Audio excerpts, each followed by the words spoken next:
Hello everyone, welcome back to my channel. আমি শর্মি, তোমাদের সাথে আমি আজকে একটা নতুন ভিডিও শেয়ার করতে চলেছি।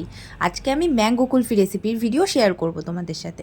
তোমরাও চলো ভিডিওটা দেখে নাও। ফার্স্টেই আমি দুটো বড় সাইজের আম নিয়ে নিয়েছি, আর নিয়ে নিয়েছি পরিমাণ মতো চিনি, মিল্ক পাউডার, আর একটা দুধের প্যাকেট নিয়ে নিয়েছি, যেটা কিনা এখন আমি ভালো করে আগে ফুটানোর জন্য গ্যাসে বসাবো। আর এই রেসিপিটা অ্যাকচুয়ালি আগের বছর খুব ট্রেন্ডিং ছিল। তখন আমি ভেবেছিলাম বানাবো, কিন্তু আগের বছর বানিয়ে উঠতে পারিনি। এই বছর ভাবলাম ফাইনালি বানিয়েই ফেলা যাক ম্যাঙ্গো কুলফি রেসিপি।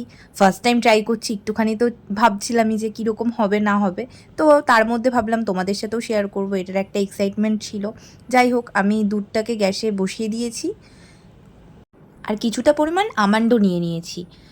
এবার চলো দুধটাকে ভালো করে ফুটিয়ে নিলাম। এবার এর মধ্যে আমন্ডগুলোকে যে দেব, সেগুলো আমন্ডগুলোকে একটুখানি কুচি করে নিচ্ছি।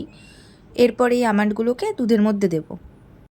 আমি কিন্তু রেসিপিটা তৈরি করছি, তোমরাও কিন্তু ভালো লাগলে অবশ্যই লাইক, কমেন্ট, সাবস্ক্রাইব করে দিও, আর বেল আইকনটাও বাজিয়ে দিও। যদি আমার ভিডিও তোমাদের ভালো লাগে তাহলে নেক্সট ভিডিও অবশ্যই তোমাদের কাছে পৌঁছে যাবে। চলো, আমাদের আমন্ড কুচি করা রেডি হয়ে গেছে। এইবার আমি দুধটাকে ভালো করে ঘন করে ফুটিয়ে নিচ্ছি। এর মধ্যে এক এক করে সবগুলো এবার মিশিয়ে দেব। এটা হয়ে গেছে ফুটানো। এবার পরিমাণ মতো চিনি দিয়ে দিচ্ছি।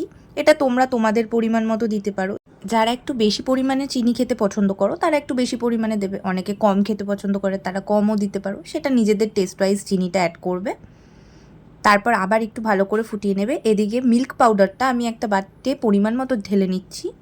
এবার এর মধ্যে একটু দুধ দিয়ে ভালো করে একটা মিশ্রণ তৈরি করে নেব, যাতে কোনো লামস না থাকে। ভালো করে মিশিয়ে নিচ্ছি। এইবার দুধের যে মিশ্রণটা সেটাও আমি ঢেলে দিলাম। এরপর আমন্ডগুলো পরিমাণ মতো, আমন্ড যতটা মনে হবে ততটা পরিমাণে দিয়ে ভালো করে আবার অনেকক্ষণ ফুটাতে হবে, যাতে দুধটা আস্তে আস্তে পাতলা থেকে ঘন হয়ে যায়।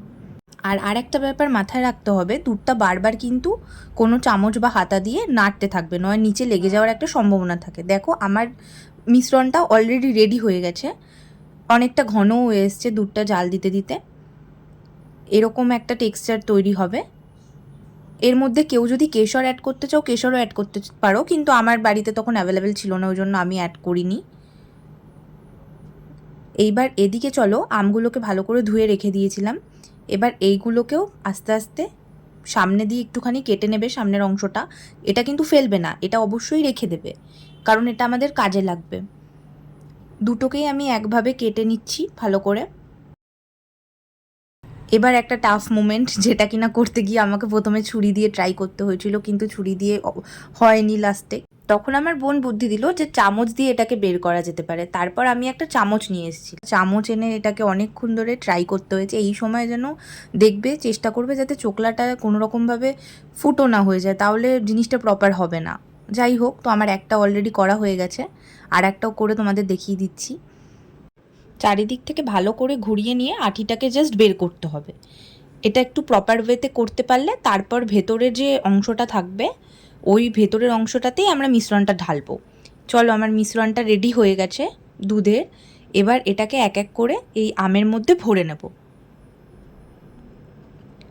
একদম দেখো, যতটা ভরা যায় ততটাই ভরবে, অতিরিক্ত ভরলে সেটা বেরিয়ে আসার একটা চান্সেস থাকে। দুটোই আমি ভালো করে ভরে নিচ্ছি।